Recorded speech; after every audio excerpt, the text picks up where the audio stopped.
Un sujet douloureux dans cette édition, le deuil périnatal, en parler, être compris dans sa souffrance. C'est l'objectif d'un ouvrage collectif intitulé « De nous à vous » qui vient de sortir, écrit par des parents qui ont dû faire face à ce deuil. Ce livre, vous le voyez, a été présenté cet après-midi au CMCO de Schiltigheim. Il va être distribué à tous les soignants et aux couples qui sont amenés à connaître ce genre de situation. Reportage de Marianne Mann et de Marie-Christine Lang.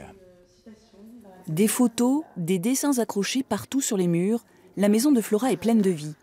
3 enfants sont nés après Mathieu et Emmanuel, les jumeaux décédés avant l'accouchement.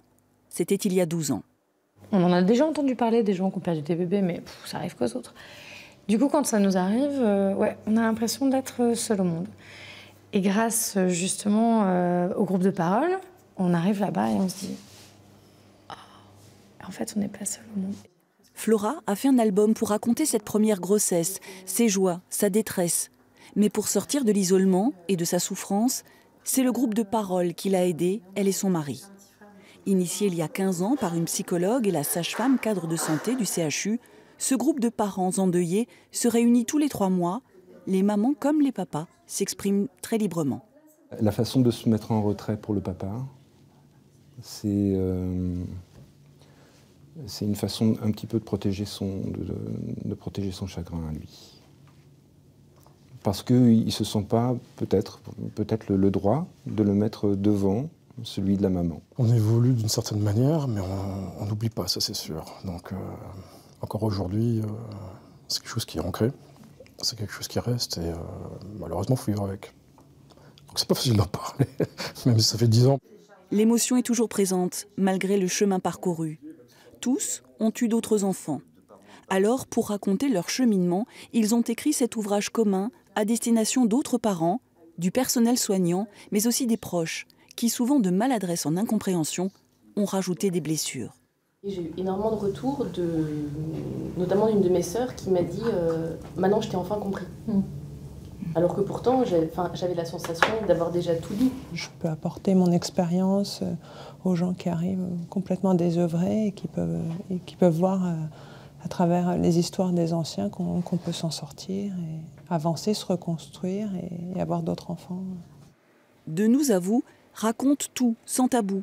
L'annonce, l'accouchement, le silence, le revoir à ce bébé, mais aussi la remontée vers la surface et la vie qui reprend avec une nouvelle saveur. Invité de ce journal, Nadine Bregovic, bonsoir. Merci d'être là. Vous êtes responsable des sages-femmes au CHU de Strasbourg. Chaque année, ce sont près de 250 couples qui vivent ce drame sur les 6200 naissances annuelles. Cela veut dire que le deuil est encore trop souvent tabou. Alors effectivement, c'est un deuil tabou parce que personne ne connaît cet enfant, parce que personne n'a appris à le connaître, donc c'est comme s'il n'existait pas. On l'a entendu dans les témoignages, dans le reportage de Marianne Mann et de Marie-Christine Lang, la détresse de ces parents, souvent incomprise, même par leurs proches.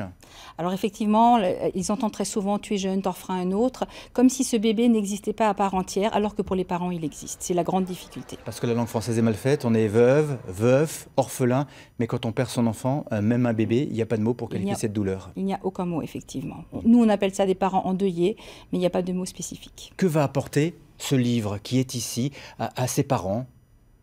Alors ce livre va apporter aux prochains parents endeuillés, parce que malheureusement on en aura toujours, cette expérience-là, c'est pas nous en tant que professionnels qui savons ce qui est bon pour eux, ce sont des parents qui ont vécu ça. Ça c'est pour les parents.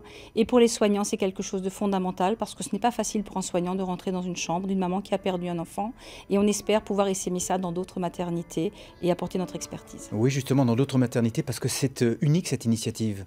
Alors un livre, un atelier de coécriture avec des parents, oui, c'est unique effectivement, et c'est le fruit de 4 années de travail avec les parents. Alors pour toutes les personnes qui sont intéressées, ce livre est téléchargeable notamment sur le site du CHU de Strasbourg, c'est bien ça? Tout à fait, il est téléchargeable et par message perso sur le CHU de Strasbourg, on peut les renseigner plus facilement. Voilà, et on vous donnera évidemment toutes les coordonnées sur notre site internet France 3 Grand Est. Merci beaucoup Nadine Bregovic d'avoir été notre invitée ce soir.